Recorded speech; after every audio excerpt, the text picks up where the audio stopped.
Un intenso agarrón se dieron en el pleno del Consejo del Instituto Nacional Electoral, donde se declaró y la entrega de la constancia de mayoría al nuevo presidente de la Suprema Corte de Justicia de la Nación, no sin antes, por supuesto, los consejeros aclarar que proponen la no validez de la elección. No hay que confundir con la anulación. La no validez, el primero que expresó es Arturo Castillo Loza, consejero, quien plantea que por lo desaseado de las elecciones para jueces, magistradas y magistrados, se debe declarar la no validez de este proceso, y lo expresó de esta manera en el Pleno del Instituto Nacional Electoral. Iniciará la etapa de resultados de una elección enorme, compleja, organizada en condiciones adversas, con un marco normativo incompleto y contradictorio, sin dinero y sin tiempo, pero finalmente ejecutada con el profesionalismo y la confiabilidad que pudieron dar los 30 años de experiencia de este instituto. Fue la elección posible, no la elección perfecta. La cantidad y novedad de cargos a elegir, la complejidad de las boletas y el número reducido de casillas probablemente afectaron la participación ciudadana. También la falta de recursos para acelerar el cómputo y para implementar conteos rápidos o un programa de resultados preliminares abonó a la incertidumbre, y una legislación incompleta y restrictiva que no previó mecanismos de revisión y vigilancia efectivos sentó las bases para múltiples especulaciones, la mayoría de ellas infundadas. Estos son aspectos fundamentales que deberán corregirse para una elección futura, tanto en sede administrativa como en el Congreso de la Unión. En lo que toca a la organización de la elección, el INE y más de 800,000 ciudadanas y ciudadanos hicieron posible, en términos generales, una jornada electoral pacífica y ordenada. A ellas y a ellos y a los casi 13 millones de electores que participaron, todo mi agradecimiento y todo mi reconocimiento. Sin embargo, esta elección también trajo de vuelta prácticas profundamente antidemocráticas que creíamos desterradas de nuestro sistema electoral. Como se verá, por ejemplo, en el cómputo de la Suprema Corte de Justicia de la Nación, en 818 casillas se acreditó plenamente una o más de las siguientes irregularidades: la inexplicable participación del 100% o más de los electores, boletas no extraídas de la urna, casos de candidaturas que obtuvieron el 100% de los votos en casillas sin lista nominal, tiempos de votación muy superiores al periodo de recepción de votos y evidente inducción al voto mediante el uso de acordeones.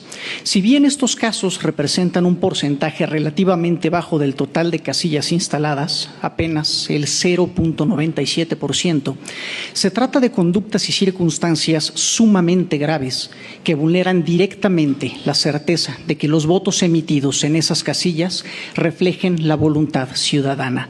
De ahí que, como se precisa en los proyectos, resulta inviable sumarlas al cómputo final. Consejo General: 1.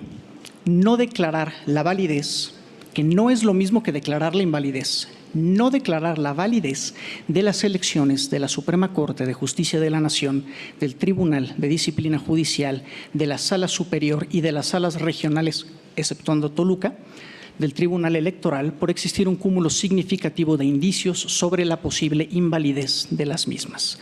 Otorgar las constancias de mayoría correspondientes, naturalmente, pues no se puede privar de efectos a un derecho como el voto con base en elementos meramente indiciarios, y, por último, dar vista con estos elementos a la Suprema Corte de Justicia de la Nación y a la Sala Superior del Tribunal Electoral para que resuelvan lo que en derecho corresponda.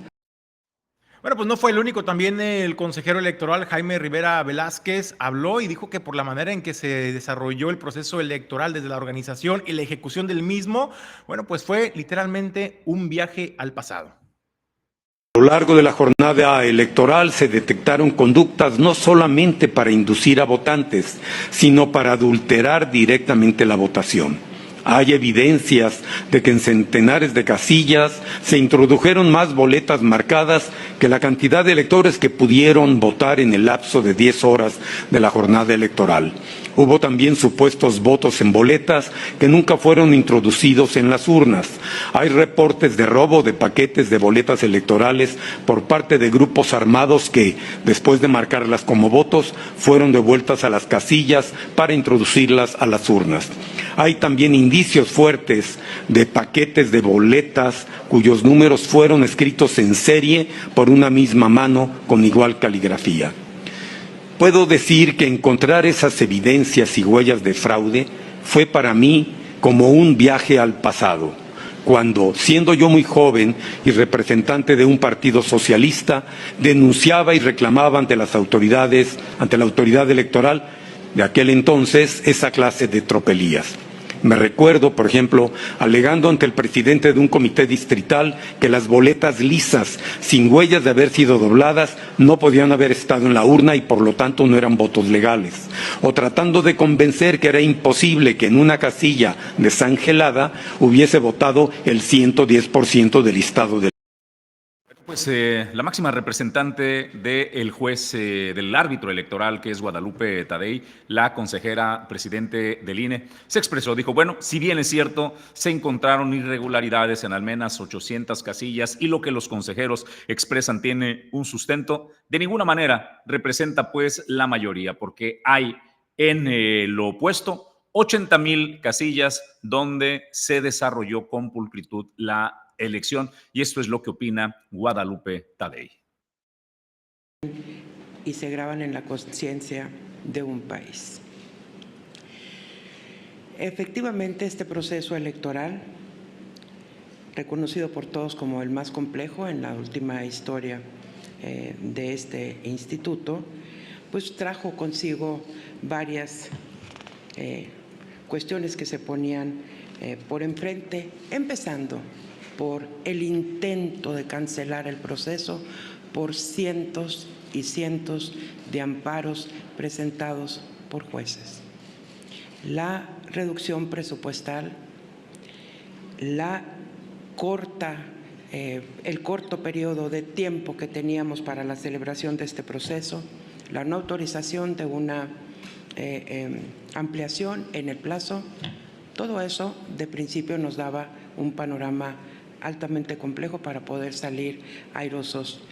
Pero la voluntad, el compromiso, la decisión, el conocimiento, el profesionalismo, que no es retórica cuando se le reconoce a la estructura de este instituto, tanto el servicio profesional como de la rama administrativa, volvió a dar frutos. Frutos que tiene que ver con la experiencia adquirida durante años y el mejoramiento de estos procesos electorales. Encontramos resistencias fuera, pero también dentro de este instituto. Hay que decirlo, y hay que decirlo con todas sus letras. Todavía el día de hoy, proponer a este Consejo, con todo el respeto lo digo porque estamos en libertad de hacer cada quien nuestras propuestas, que la validez es un acto inmediato que deberá ocurrir a partir de esta definición de 818 casillas que no se podrán contabilizar, me parece un acto incorrecto a todas luces, respondiendo a nuestras atribuciones.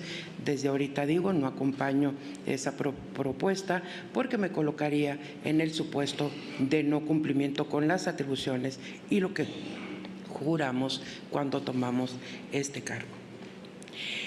Intentar no declarar la validez de esta elección por 800 casillas, que no está la certeza, no tenemos los dictámenes, la prisa, el tiempo nos lleva a declarar en un acuerdo este tipo de situaciones, reconocer una práctica que no convence a nadie y que por supuesto no debe de existir, contra más de 80,000 casillas que no presentan irregularidades, que son totalmente confiables, íntegras en su procedimiento, poner en duda en este momento la integridad de.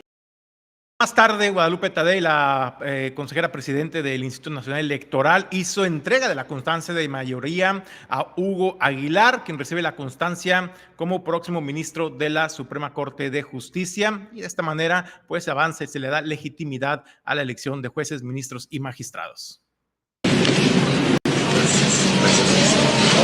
Aquí está esta. Vamos para acá.